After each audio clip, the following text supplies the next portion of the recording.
இப்போ மத்தவங்க செஞ்சா மட்டும் தப்புக்கு வந்துட்டு இந்த தண்டனை அந்த தண்டனை சொல்றது.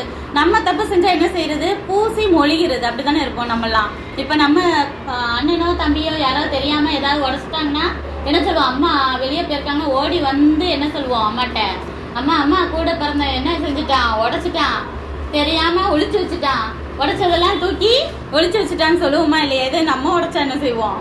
கமுக்கமா மறைச்சிருவோமா இல்லையா? அது மாதிரிதான் தாவீது என்ன செஞ்சாரு? அதே மாதிரி ஆட்டுக்குட்டி, இது நாத்தான் ஒரு கதை சொல்லி கொடுத்தேன்ல, ஆட்டுக்குட்டி வந்துட்டு ஏழையோடதை எடுத்துட்டான்னு சொல்லும் போது தாவீது பாஞ்சுக்கிட்டு வந்தாரா இல்லையா? ஏழைக்கு இருந்து ஒரு ஆட்டுக்குட்டியா கொண்டுட்டானா? அவனை என் கையில கிடைக்கட்டும், அவனை நான் கொல்றேன் அப்படின்னு சொல்றான். ஏழைக்கிட்ட இருந்து பிடுங்கின ஐஸ்வர்யமான நீதான் அப்படின்னு சொல்லும் போது அப்படியே குத்துது மனசுக்குள்ள. ஐயோ நம்ம தப்பு செஞ்சோம், இப்ப நான் சாகுறேன்னு சொல்லுவார் அவரு? சொல்லல. அடுத்தவங்க செஞ்சோன்னா கொல்லணும் சொல்றாரு. தான் தப்பு செஞ்சுட்டோம் சொன்ன என்ன செய்யறாரு? ஐயோ தேவனே மன்னிச்சிருங்க, நான் பண்ண தப்பு தான், இனிமே இந்த மாதிரி பண்ண மாட்டேன் அப்படின்னு சொல்லிட்டு சொல்றாரு. சரியா? அதனால யாரையுமே குற்றம் செஞ்சாலும் நம்ம தீர்க்க கூடாது.